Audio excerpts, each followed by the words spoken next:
Mas vamos voltar pra tua história. Pro muçulmano? Tem essa história também. É do muçulmano. Que história é essa? Então tá, voltando lá pro muçulmano.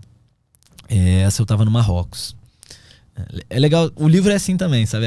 A conversa é assim, tipo, tem reflexões filosóficas, existenciais, e de repente você tá numa história maluca. Uhum. Então, um dos objetivos da viagem foi compreender a vida, e por isso eu fui olhar as diferentes tradições filosóficas e espirituais. E eu acabei indo parar lá no Marrocos, no Irã, no Oriente Médio, no Egito, na Turquia, para estudar um pouquinho mais do Islã. E eu gostava muito de honrar as tradições pelas quais eu passava. Então, quando eu chegava num país, numa nova cultura, eu gostava de me vestir como eles se vestiam e me comportar como eles se comportam.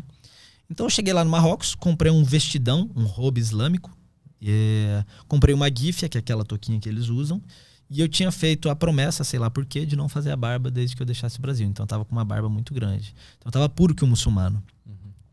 E aí, eles são muito amistosos, os árabes, eles são muito amistosos.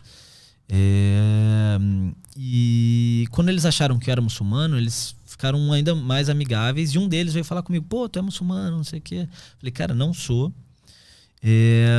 Gostaria muito mais de conhecer a tradição, mas eu sei que aqui eu não posso entrar nas mesquitas. Lá no Marrocos eles são sunitas, e lá só os muçulmanos podem entrar nas mesquitas.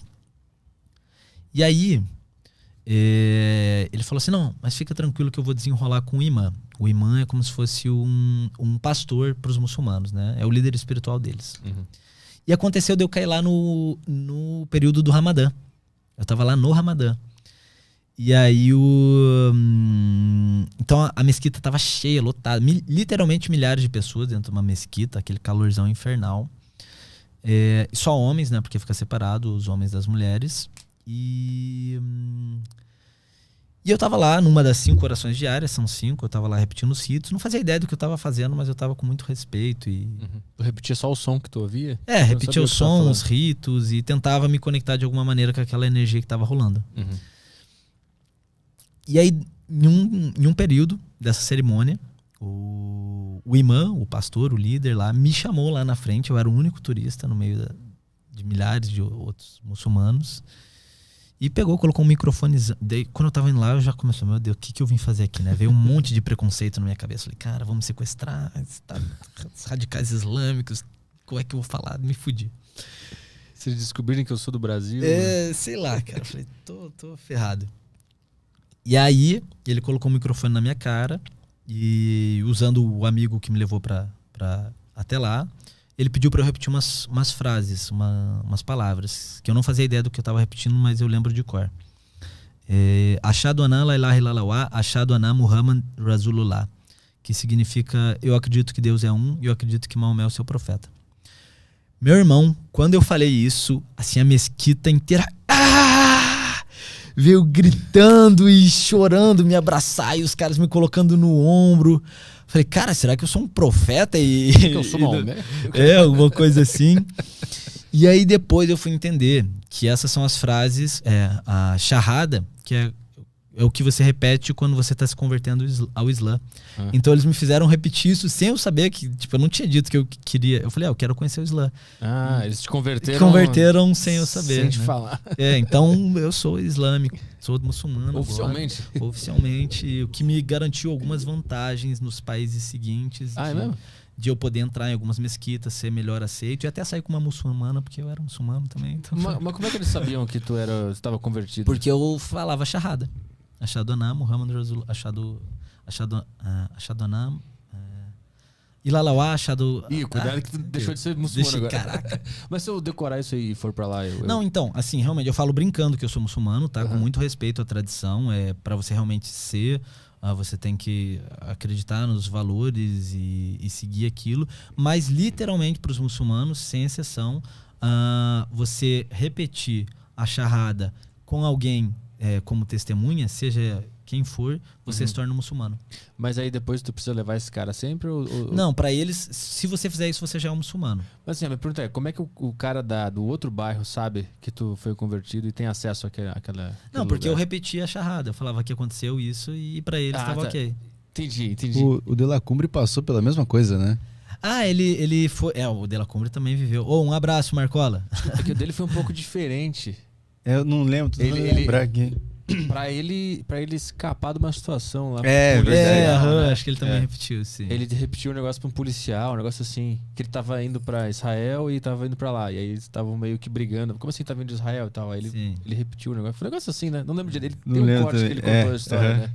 Mas o que tu aprendeu com os muçulmanos em relação à vida, espiritualidade? Curiosamente, cara, Alá, uma das tradições de Alá significa paz. Eu aprendi muito, tanto no Islã quanto com as outras tradições, que espiritualidade não é religião. Então, assim, claro, né, se a gente for olhar para vários países islâmicos, você tem assim, a lei de Sharia, você tem várias restrições, mas eu encontrei muitos muçulmanos tolerantes e muitos budistas intolerantes. Por exemplo, em Myanmar, que foi outro país que eu fui, que é um país majoritariamente budista, você tem uma minoria muçulmana, que são os Rohingya, que são perseguidos e massacrados mesmo, assim, tipo, o exército sistematicamente vai lá e mata eles, tira eles das suas terras e eles são perseguidos. Então, o problema não está na religião, o problema está no ser humano. O problema está no ser humano. Eu passei por países islâmicos que eram muito mais abertos, como a Turquia. A Turquia é um país...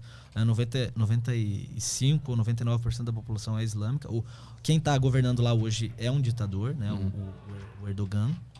Mas eles são muito mais tolerantes. E outros países que eram muito mais rígidos, como o Irã. E países budistas que eram muito mais tolerantes e países budistas que eram absolutamente intolerantes. Tu chegou a conversar com alguém lá sobre a fama dos muçulmanos serem radicais? Conversou sobre isso com alguém? Cara... Sim, conversei com uma amiga minha que era guia turística. Como é que eles lidam com essa fama que saiu pro mundo, né? Então, é que é de pessoa para pessoa, entendeu? É de pessoa para pessoa. Então, tinha um amigo meu que ele era muçulmano e ele falava, pô, eu realmente concordo com você. Eu realmente acho que, tipo, majoritariamente os muçulmanos são intolerantes mesmo. E teve outra que não, que ela... não, acho que o mundo tá errado e... Quanto tempo tu ficou lá estudando o Islã? O período que eu fiquei no Oriente Médio deu mais ou menos o período do Ramadã. Foram uns 40, 50 dias, alguma coisa assim.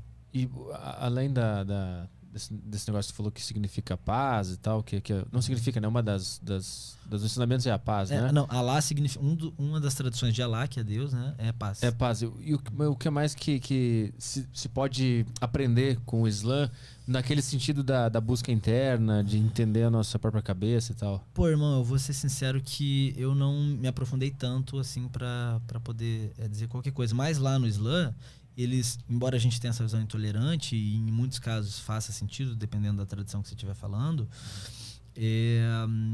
eles aceitam Moisés, que é o profeta dos judeus, eles aceitam Jesus, eles aceitam outros profetas, só que para eles Maomé foi o último, entendeu? Todos esses são profetas que vieram antes de Maomé, inclusive eles... no Alcorão fala sobre esses profetas, mas Maomé teria sido o último.